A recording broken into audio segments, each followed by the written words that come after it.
Good evening there, everybody. What is happening? Hopefully, you all are having a wonderful day today. So, when it comes down to it, I thought, of course, that I would talk about this most recent subject that a couple of people asked me to talk about. And, of course, the most recent subject at hand, of course, is Mr. Jaime Munguia, who, of course, was recently caught on that of performance enhancing drugs. And am I super surprised by this? No, I'm not really super surprised by it at all. Now, apparently, Jaime Munguia recently, was signed with that of the Eddie Reynoso / Canelo Alvarez team.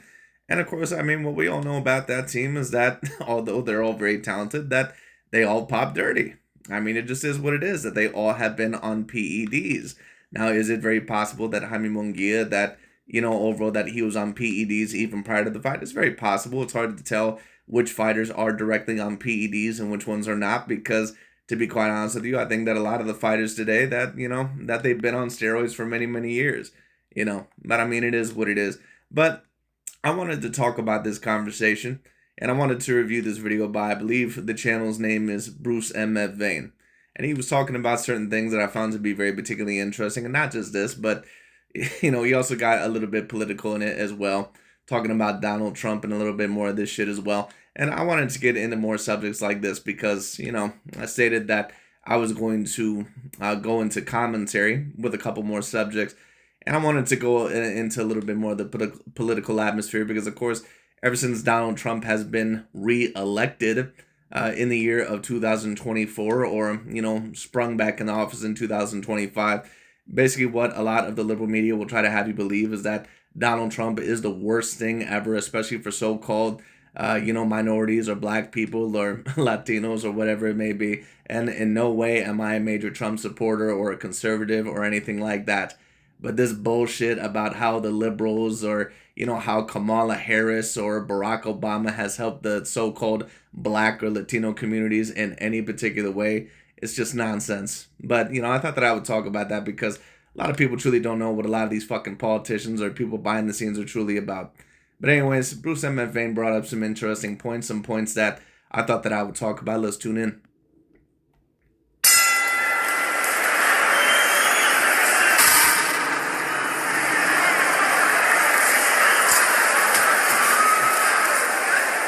I don't know how many times I have to say it.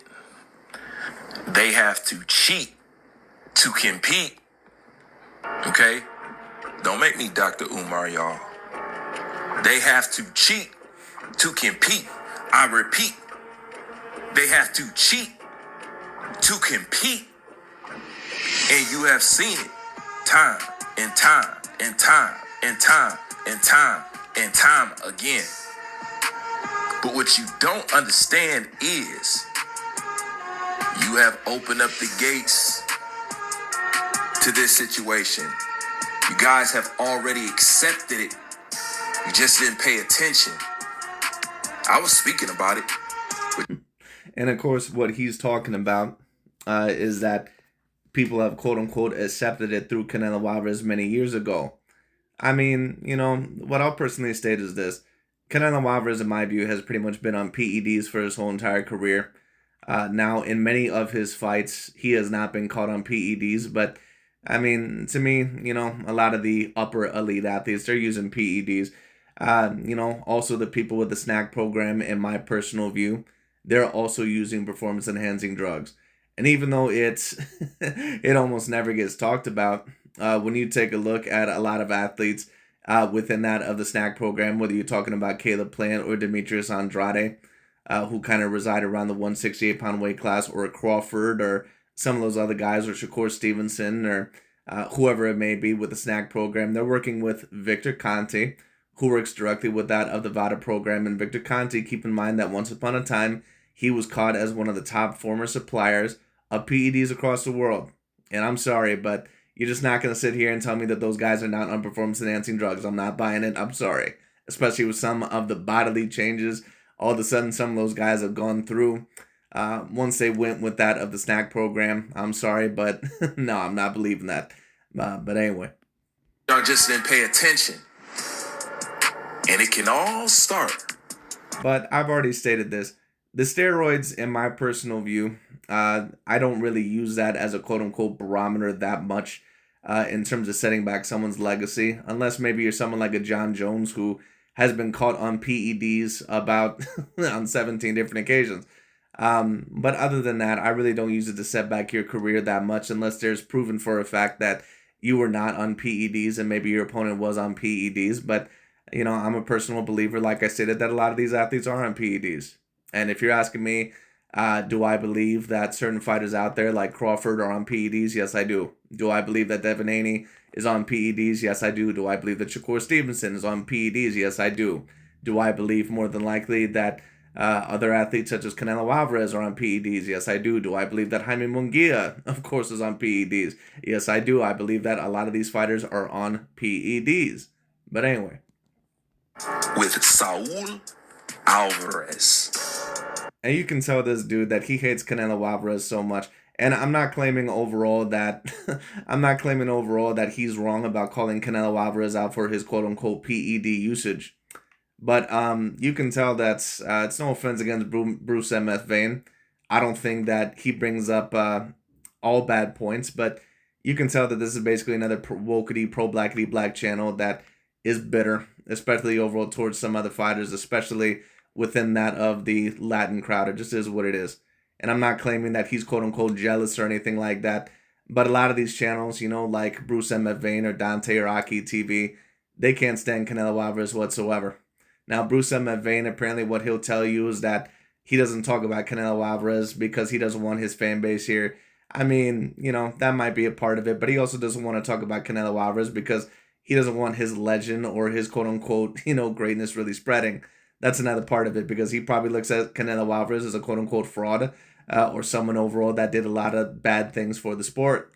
And, really all Canelo Alvarez has done other than the PEDs, he's done a lot of what Floyd Mayweather Jr. has done, which is fought a whole bunch of champions from a whole bunch of different nations. He's fought a whole lot of A-grade level fighters. And even in terms of, waiting to fight certain guys, Floyd Mayweather did that as well. And I'm not claiming that Floyd ducked, or dodged a whole lot of people. That's not what I'm claiming. But Floyd overall at certain times, would he wait, for a certain fight to happen? Yes. And am I claiming that he would use it to age him out? No, I would not. What I would claim is that Mayweather would do it overall to make the fight a little bit bigger. Let me not confuse this because a lot of people are going to confuse it with the fact that, a lot of people claim the narrative that he would age certain fighters out. I'm not claiming that Floyd did that. And I'm also not claiming that Canelo Alvarez really did that either. But anyway. Now, are there a couple of fights, or at least one fight, especially with David Benavidez, that Canelo definitely has avoided? Absolutely. But, Canelo Alvarez has pretty much been the gold, not even the gold standard, but the platinum standard for Latino fighters. And really, I mean, he's kind of a Caucasian Hispanic. But, I mean, the thing is that Canelo Alvarez, once again, you cannot have the resume nor the accomplishments that he has, and just be a complete fraud. So I have to state that, and that's the reason why I talk about Canelo Alvarez so often, and also other fighters at times, such as a Mayweather or certain things like that, because those are whenever you talk about a fighter that's debatably the greatest of their generation, you're always gonna have guys that try to fraud check them, or anyone that is looked at as the quote unquote best of their generation. That's why in tennis I talk a lot about Novak Djokovic, because he doesn't have as much backing behind him as what a Rafael Nadal or Roger Federer does. So the media always tries to quote unquote fraud check Novak Djokovic or allege all this bullshit about how he beat Nadal and Federer once they were old. All that is horseshit. But anyways, that's a part of the reason why this channel exists. Straight up. That's when y'all accepted it. Just like y'all accepted with the scorecards. Y'all accepted the cheating. And currently, so what is he basically alleging there? That y'all accepted it with the scorecards. What he's basically stating is that Canelo Alvarez has gotten a lot of, kind of questionable decisions in his career. Listen, the one very questionable decision that Canelo Alvarez has really gotten in his career, and there's been a couple of times where the scorecards definitely were more skewed where it shouldn't have been, like the Canelo Alvarez versus Mayweather fight.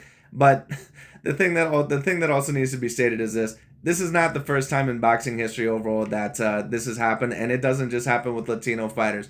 At the end of the day, this happens overall with certain fighters that are looked to be the quote unquote next thing.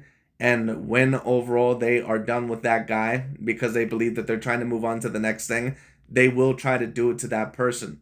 They did it with Pernell Sweet Pea Whitaker and Oscar De La Hoya many, many years ago.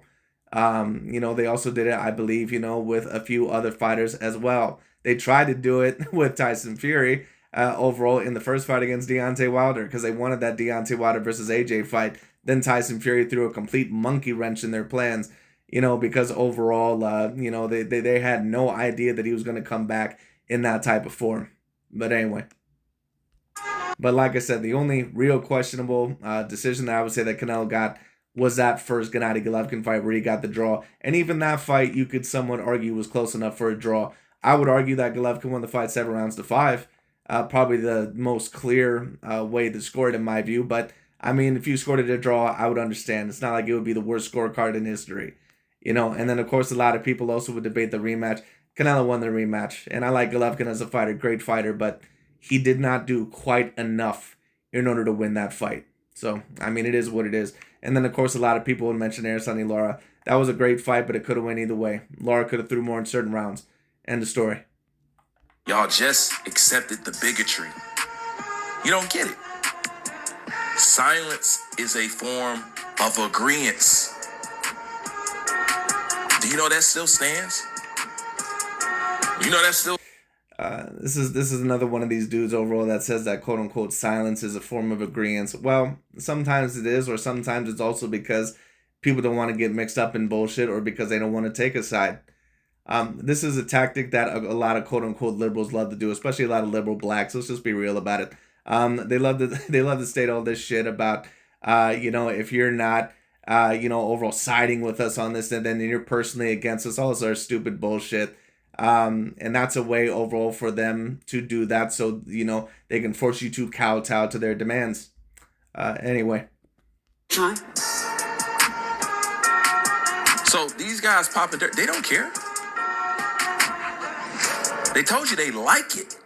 They like that they can get away with it. I'll never forget it. Y'all came and told me. I listened. They like it. They need it. They have to have it. It's just that simple. But y'all already have accepted this. How much more y'all gonna accept? No backbone in no type of area for anything. Completely biased. We all see it. It don't matter what color you are. We all see the imbalances in boxing based off of how people look, what part of the world they come from, this, that, and the third. So how can... Well, right, but that's just going to be a part of boxing. That's just how it is. That's never going to go away. And, a certain amount of people, most people are not really meant to be analyzers because most people, and it's no offense against BRUCE MF VANE, but him included, most people overall cannot be objective nor logical in terms of a conversation like this. That's why you have to have someone that, once again, is very impartial and someone overall that is very logical and objective and puts their emotions to the side with a conversation like this. Because boxing and fighting in general, or other potential sports or something like that, they can be very racialized. So you have to have someone that, once again, does not get their emotions mixed up and shit. And that's why, once again, I always state that you can't count on a lot of boxing channels in general, but especially a lot of the LDBC and new media ones, because there are no channels that are as emotional and so racially motivated because they believe that they've been so marginalized by so many of the other boxing fans or communities. And I get it, to a certain degree they have. But when you have a mindset like that overall, and then you have them commentating, and then on top of that, they have a mindset that, they need to, basically kind of replace that type of energy by doing it themselves, then that creates a huge problem in terms of quote unquote analyzation, tactics. But anyway. They truly be competitive with all these many biases in boxing. This is why I said you cannot truly talk about boxing until you bring up the race element. If not, you're wasting your time. And I do somewhat agree with that. Because in boxing, listen, at the end of the day, it just is a part of it. There's a very huge racial element in boxing, no matter what fan base it is. once again, that's why it takes someone that is going to be very decently logical and objective about it. And most, no offense, but what a lot of these channels overall show is just really the basic concept of life, which is that most people overall do not have that ability to be overall that logical nor objective to put their emotions to the side. They just don't. You'll be on two different pages with a person.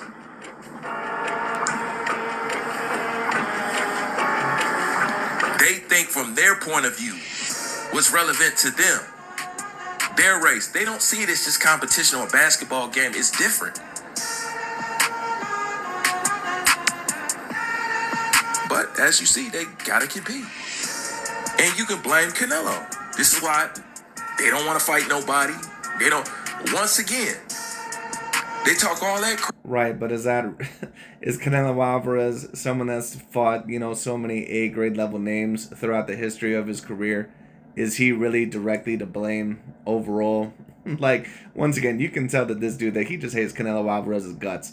And, I'm not claiming overall that, once again, that Canelo has not made some questionable moves in his career. But once again, you have, these channels that love to claim all this shit about, overall, like, it's kind of like a lot of the channels or a lot of the people that love to claim overall that Mayweather is just a fraud. You have these same wokey channels that love to claim that Canelo Alvarez is this fraud. Like, dude, you can't be a fraud when you fought the likes of Lara and Cotto and Golovkin and Kovalev and Jacobs and Callum Smith and Billy Joe Saunders and Caleb Plant and Charlo. Like, it's impossible. Now, once again, don't get it twisted. Did Canelo Alvarez make it very hard for the David Benavidez fight to happen? Absolutely. But I mean, it's not like this has not been a tactic that has been used by fighters before. So, I mean, it just is what it is. Mayweather did a very similar thing kind of with Keith Thurman back in the day. Or he said that if you want to fight me, you're going to have to get through Errol Spence Jr. first. He could have fought Keith Thurman first, but he didn't want to. So, I mean, it is what it is. Ali also did a very similar thing. A lot of people don't know. But Muhammad Ali, I believe at one point in time, stated that if Ken Norton was going to get another match with him, that he would have to get through that of George Foreman. And yet they say that they so great. But they'll tell you that Mayweather is the only man who had influence on boxing. So nobody else that came up in boxing influenced some of the stuff that you might see today in boxing. Well, Mayweather, in my view, has been the most impactful of that particular generation, and debatably the most impactful in boxing of all time. But I don't think that it's really a negative thing, because Mayweather has impacted the sport, in my view, in some ways positively, in some way negatively. To be honest with you, I think that that's really a compliment. So it just is what it is. What I'll personally state is this. Some of the negative drawbacks that certain things that we have seen, like certain fighters, certain fighters not wanting to lose their I do think overall that actually is somewhat of a negative setback from the Mayweather era. And I don't think that it's Floyd's fault necessarily. He fought, the most amount of champions of his, of anyone else. But the problem is that, so many fighters, because they see that, they want to be the next Floyd Mayweather. Kind of like Michael Jordan. When Michael Jordan left basketball, in 98, I believe it was, once he retired, you had a lot of these players that did not have the same ability as him and weren't doing the same things as him that wanted to be him and tried to be in the same style. Vince Carter, Tracy McGrady, Allen Iverson, Kobe Bryant, and the only one that really was successful in, the quote-unquote, me ball type of style. And, even Jordan, at his most successful, learned overall to kind of pass around the ball and to not be quite as selfish with the ball as what he was in the first part of his career. But that's not what certain players like Vince Carter or Tracy McGrady or Kobe Bryant saw. They became very ball dominant, took a whole bunch of shots and weren't able to make the same shots that Michael Jordan made. It's kind of very similar with Floyd. A lot of fighters today, they believe that, their record depreciates a lot more, especially if they don't have their zero. And I mean, it's always been like that, but ever since the Mayweather era, because he was so impactful and retired undefeated, a certain amount of fighters want to keep their own. That's just how it is. Whenever you talk about debatably the greatest of any particular sport or the best of any particular sport, they're always going to come across as the most impactful. Whether you talk about Mayweather for boxing, or whether you talk about, overall, Michael Jordan for basketball, for football, Maybe someone like that, of an Aaron Rodgers or a Tom Brady. I mean, Rodgers, of course, is nowhere near the greatest, quarterback of all time. But, certain things that he was able to do, of course, has been influenced by that of like a Patrick Mahomes. But anyway. Just all Mayweather. Once again, y'all gonna give that man that much power and that much credit, and y'all hate him that much? That don't make no sense. That's a contradiction right there. Am I right or am I wrong? That don't make no sense. So what do you think the side effects of watching Canelo do what he did, dodge the people that he dodged, took the things that he have took? What kind of result, what kind of ripple effect you think that made? You looking at it. You looking at it. Right, but who all has Canelo Alvarez really avoided, really? I mean, I'll give you David Benavidez, but other than that, who has Canelo Alvarez really avoided? And this is also another thing I have to comment on, because a certain amount of people, once again, they'll give you this narrative about how Canelo Alvarez has, avoided Charlo, and all these other guys. He didn't avoid Charlo. Actually, Charlo, I believe, turned down Canelo Alvarez once or twice. So this narrative that, Canelo was running from Jamal Charlo, all that is horseshit. Jamal Charlo has had pretty much, an insignificant career compared to a lot of the other people around him, because he hasn't fought anybody. And it's not, everybody know that whole team dirty. And I agree with that. That whole team basically has been popped dirty. From Julio Cesar Martinez to, Jaime Munguia to Canelo Alvarez, overall to certain other guys. All those guys are on performance-enhancing drugs. It just is what it is. But the question is that, are the snack athletes also on performance-enhancing drugs? And in my personal view, they are. Everybody know. Y'all crying about it, y'all bitching, y'all. I see how y'all feel about people taking drugs, depending on what color they are. You see what I'm talking about? So how can we really talk about any subject, PEDs or this or who ducked this or who ducked this, when you got biases based off of how people look? And isn't it so interesting how apparently this guy, he claims overall that he doesn't want to talk about Canelo Alvarez because he doesn't want his quote-unquote fan base over here. But, right, but you have no problem talking about Jaime Munguia, who you would more than likely assume, especially now that he's a part of the same team, that a lot of them may have similar fans. Since apparently the problem that you have with is so many of the toxic Latino fans. So are you not talking about Canelo Alvarez overall because you don't want the fans over here? You don't talk about Canelo Alvarez because, to be honest, you can't fucking stand that dude. And you overall don't want that dude overall to be remembered as a great fighter. Let's be real. Because the majority, and that's what I'm going to end it with, this is what you need to think about. Because of the majority of the people that you appeal to and crave revenue from this sport is racist as hell themselves. You never have that same energy for your white oppressors. And that's probably because Hispanic men are the most subservient, most obedient to white supremacy. Stop begging for opportunities from the black community and create your own.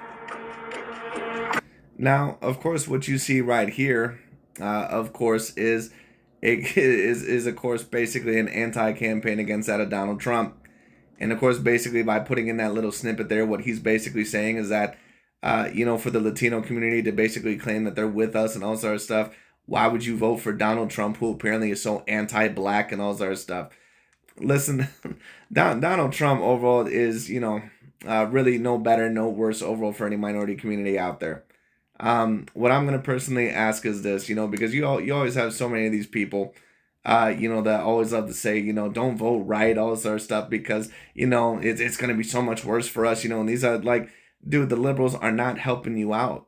like, let me ask certain people overall that would claim overall of the black community, like, has police brutality gotten better under the stewardship or under the hierarchy of Barack Obama? Did it get better under Barack Obama? Did it get better under Joe Biden? Did it get better under Bill Clinton? Did it get better under any of those guys? If the answer is no, then what the fuck are they really doing? Did the communities ever get stronger? Did anyone ever get more united under the stewardship or under the rulership of Bill Clinton or Hillary running for president or Hillary being a governor or whatever the fuck she was, senator, I believe it was, or Barack Obama or anything? Like, nothing has improved. So I mean, it's like what all these people do is just bitch and moan. But I mean, the thing is that I'm not saying that Trump is also great for a certain amount of people. But the thing is that whenever it comes to politics, like whenever you talk about certain guys like Donald Trump and those guys, they're not really the ones that are in charge. The thing is about Donald Trump and a certain amount of these other presidents, they have sponsors behind the scenes. The rich families or the people that would be quote unquote a part of a council, and certain people may not know what the hell I'm talking about there. But but the thing is that there are certain people overall that sponsor them. All Donald Trump is and Barack Obama, all they are basically puppets, and they're being sponsored by people behind the scenes. And if they don't push whatever they want them to personally push, they're going to be in trouble or they're going to be kicked out. And if they cause enough problems, they will be assassinated. And if they overall don't do the majority or what's best for the majority of the collective behind the scenes of the elites, that basically want them to push, they will have them removed, such as JFK. What they tried with Andrew Jackson, they did it with Abraham Lincoln, certain guys like that. They will have them removed. But anyways, let's rewind this. Let's see overall what that lady had to say. It's racist as hell, this so. You never have that same energy for your white oppressors. And that's probably because Hispanic men are the most subservient, most obedient to white supremacy. Stop begging for opportunity.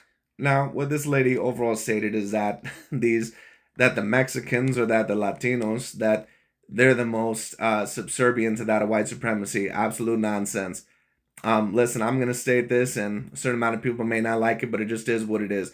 There is no community that is more subservient to quote unquote white supremacy than that overall Black Americans. It just is what it is. How many times have we heard Black Americans bitch, moan, and complain to the Caucasians or to the quote unquote, white men or to the whites that we're not getting the same opportunities, in representation? Why can't you, represent us more in movies, or why can't you do this? Where are our reparations at? Say whatever you want to, but one thing I'll state is this. The thing is about the Latino community, what I'll state is that they have a lot of businesses here, whatever it be with their restaurants or with a certain amount of other things. To be honest with you, the only community that is known for not having a great amount of businesses, and I'm not stating that it's all their fault, of course, because of course there is such a things as, loaning and certain things that does make it harder, especially for the Black demographic, but that is a part of it. But also another part of it is because their community is pretty much in shambles. They don't have one. It just is what it is. A certain amount of the other communities, they have businesses here, whether it be gas stations or laundromats or, restaurants, every other demographic that comes here, whether it be the Africans, that come from Africa, or whether it be the Indians, whether it be, the Thais, or whether it be, the Chinese or the Japanese or the Koreans or whatever it may be, a certain amount of the other ones, the Europeans, the Polish, the Germans, and even a certain amount of the Mexican Americans or European Americans or a certain amount of other Americans that were also born here. They have a higher degree of businesses and a higher degree of success, and also graduates from college, I believe, than that of the so-called Black community. It just is what it is, and on top of that, they also have a higher degree, I believe, of fathers in the household, just the truth. Opportunities from the Black community and create your own. So you can't irritate the same. And like I said, it's no offense, but there's no community that is asking for more opportunities here in America from that of other demographics than that of the quote unquote Black American community. And I'm not a person that believes that any particular community should be worried about asking opportunities from that of other races or other demographics. That's weak in my personal view. I'm not concerned about that shit. I try to create my own opportunities and certain things like that. Now, of course, may we need a helping hand from certain guys like employers or, friends or other things like that. Yeah, sure. But the point is that overall, as a community, you shouldn't be asking for all these other opportunities overall or, to be treated overall in the same thing. If they're not going to give it to you, then whatever. You have to make your own plan. And if you truly don't like it enough here, or if you don't think overall that you're getting treated fairly enough, then you have to go. And that's not me stating overall that, in an oppressive way. But the thing is this, if you truly believe that you're getting oppressed in a country that badly and that the system is that badly against you, you have to start banding as a group of people, and you have to start discussing, why the hell are we here? Why are we letting them make money off of us in terms of, our athletes and our sports, and our entertainment value and other things like that, and also in the prison system. And they don't even fuck with us. They don't like us. Why the hell do we want to be here? We need to go somewhere else where we can build our own community, a much healthier community, overall, where we're not victims overall to a bunch of this, worldwide political bullshit, overall that the liberals and also the conservatives are trying to push, and create our own, healthy community. We don't need them in order to be successful. So, I mean, even though the lady, of course, right there is stating all this stuff about, there's the Mexicans or the Latinos are the ones that are most subservient to the white supremacy. Actually, no, they're not. Because that would be the so-called black community in America, and there's not even a close second. It just is what it is. Once again, when you talk about, the quote-unquote communities in that of America, the black community is the one that is always bitching, moaning, and complaining about how they don't get the opportunities as much as other demographics, especially the Caucasians, all the time. Say whatever you want to say, but I've never once heard Mexicans ever ask for reparations. Say whatever you want to say. But anyway, like I said, there's a reason why every other demographic here in America has more businesses, and also has more successful, more than likely, college graduates and other things like that. And like I stated, that is not, all, on the black demographic, of course, because, there are certain things that systematically do oppress them. That is true, but a lot of that also is self-done, because once again, they have destroyed, their community, and they've been kind of leading, overall, unfortunately, or being led to destroy their own community by a lot of the liberals for a very long time as well. But anyway. Demographic that they look at that feeds the sport. This is the problem. We'll continue later. Like, comment, subscribe. I'm out. Ryan Coogler needs to firmly address that he was inspired by a Latin American vampire movie because we are owed our flowers. Also, Ryan, I saw that tamale story you put in the movie. Where's the fucking Latino extras? Come on, Ryan, you're so good at putting Latinos in your movie. What the fuck happened here? You don't put Latinos in the movie. Ryan Coogler overall doesn't need to worry about shit. It's no offense, but when you have someone overall, and this is the shit that I'm talking about all the time now, of course, in this perspective, it's a Latino overall asking Ryan Coogler to be in the movie. But of course, once again, we see a whole bunch of people always asking, where's the representation, blah, blah, blah. That's the least amount of shit that you need to be worried about. At the end of the day, the Caucasians or the quote-unquote whites, whatever you want to call them, they're the ones that pretty much own that of the United States. It is overwhelmingly mainly Caucasian. There's going to be a lot of shit in their favor. And if you're going to live in the U.S., that's just going to be a part of the shit that you're going to have to accept. Just like if you live in that of Puerto Rico or in Mexico or, other places that are quote-unquote Latin, and especially if they're of a quote-unquote darker, descent, kind of like that, they're probably going to be more favoritized, in their home country. That's just the way that it's going to be. And if you don't believe that you're getting treated fairly, or if you don't believe overall that you're getting equal opportunity, then you have to go somewhere else. It's just the way that you have to do it. But anyway. And he's still from the biggest Latino vampire movie. You don't even have the spine to stand up with the black community to protect your own rights, but you have the audacity to be mad that you're not in black movies? Wasn't this you a few years ago? Ryan Coogler treats Latinos with so much love. We're gonna mail you your Latino card because you're one of us now. Ryan Coogler put a lot of care and thought into historically and culturally representing the Mexican indigenous community in Black Panther, yet here you are, biting a hand that fed you by insulting him, claiming he stole from a white man's movie. By the way, a movie where you were portrayed as a villain in your own homeland. The secondhand embarrassment that I get when some Hispanics pathetically come on here and beg for opportunities from the black community, whether it's thinking you're entitled to a performance spot at Kendrick Lamar's Juneteenth show or being represented in a black movie, and then the black community gives you those opportunities, and then what do? Backstab and disrespect like this dude, and that behavior tracks looking at those. And I agree with her on that point. There's no reason overall to be asking Ryan Coogler, who I believe is a black director, for quote-unquote opportunities for Latinos in your movies. Who gives a fuck? Like, I remember overall Tim Burton, for those of you that remember him, of course, great director, known for, I believe, titles such as Edward Scissorhands and, Sweeney Todd and shit like that. A bunch of people ended up getting mad at him, especially the quote unquote black community, because Tim Burton stated that the reason why he didn't have a whole lot of black people in his films or people of other demographics is because they did not fit his quote unquote physical narrative or his physical look that he wanted for his movies, which in my view was never a problem, because all that meant to him is that, there was a specific look that the Caucasians had, and that was the art's, vision in his mind, which of course, in my view, no one really should have had a problem with in the first place. I mean, even if Tim Burton did quote unquote hate black people, who gives a shit anyway? Like, I mean, is the opinion of Tim Burton really overall going to help or break down your community? I mean, who gives a shit? That's really a problem overall with a certain amount of people today, is that they have such a not just entitlement issue, but then on top of that, they just rely too much on what others think. You have to rely overall on not only what you think, but on top of that, your own community. You have to focus on the own issues and the own things of your community. Now, of course, if other demographics, give you opportunities, or if they show that, they're going to be grateful towards you or do right by you, that's excellent. But listen, I'm just going to personally state this. No matter what demographic you are, I don't give a shit what race or what color you are, whether you be black, white, Hispanic or Arab, Asian, whatever you may be.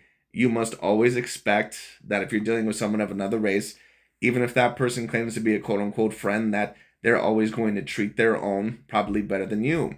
And I'm not claiming overall that that's always the case. Of course, we have certain people out here that are of different races that we see as quote unquote brothers or guys overall that, of course, we would take a bullet for. But, you got to overall feel out that person first, because, you don't know what these people are about a lot of the times behind the scenes. Election results just a few months ago. It's not enough that Hispanics already bet. And here you have this dumb broad, overall claiming all this stuff about the election results, and that was a backstab towards black people. Once again, just another, mumbo jumbo talk that has no fucking clue about what a lot of these politicians are about. If you take a look at the liberals, they are responsible for some of the most evil shit to happen, and not just to happen overall to Americans and minority groups here in America, but to third world countries. Take a look overall to what the Clintons, Hillary Clinton especially, has been doing to Haiti. They've been stealing millions upon billions of trillions of dollars from them for fucking years, and basically raiding their lands dry. Anyway. Benefit from the civil rights that the black community fought for. Many of y'all still have the audacity. And when you talk about the civil rights, such as Martin Luther King was a huge pawn. The reason why they used Martin Luther King was because that was a great way to get in certain minority communities, especially that of the black community.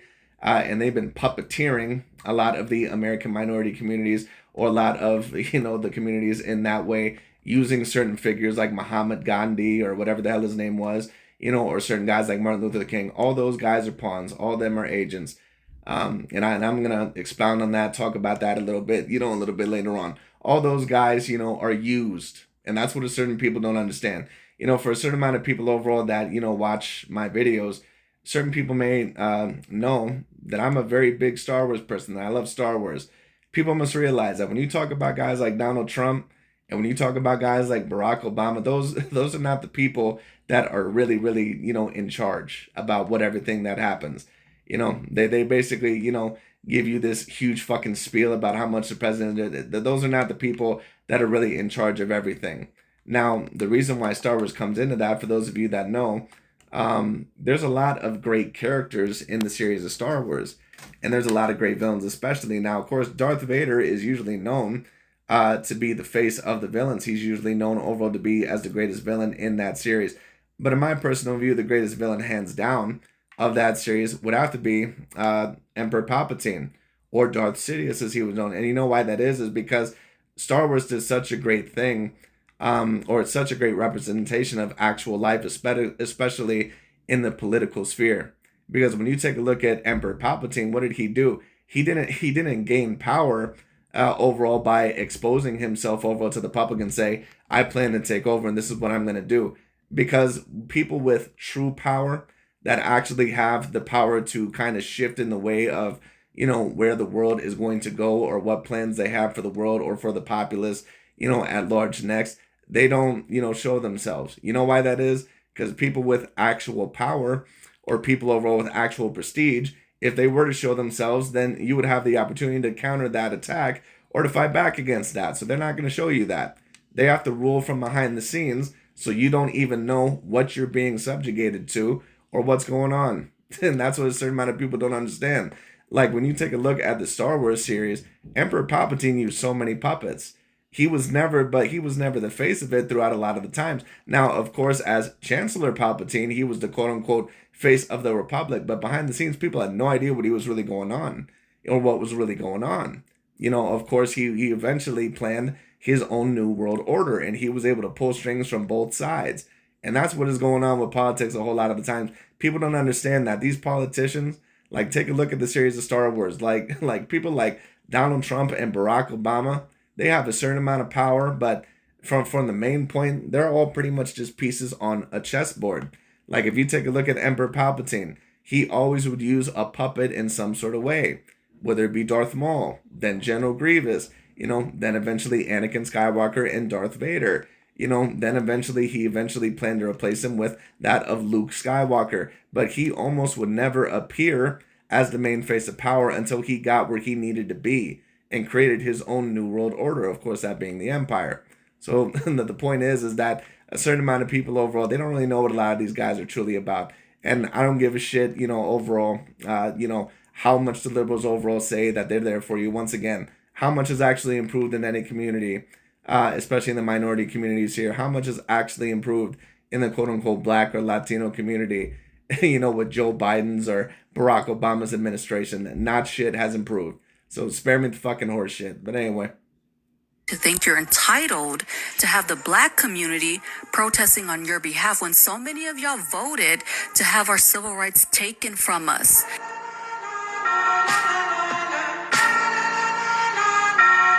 Yet you never have that same energy for your white oppressors. But anyways, that pretty much is about it. Once again, no offense, but a lot of these people, they have no idea what true politics and what a lot of these other shit is really about. But anyways, I'll be talking about that a little bit more later on as well. But anyways, that pretty much is about it for today. I just thought that I would talk about that. That's pretty much about it. But thank you all so much for watching, and we'll see what happens next. But as the Jaime Munguia, caught on PEDs, of course, I'm not surprised by it whatsoever. But I thought this video that it kind of talked about certain things that I thought were relevant. But anyways, that pretty much is about it for today. Thank you all so much for watching. I'll talk to you all later.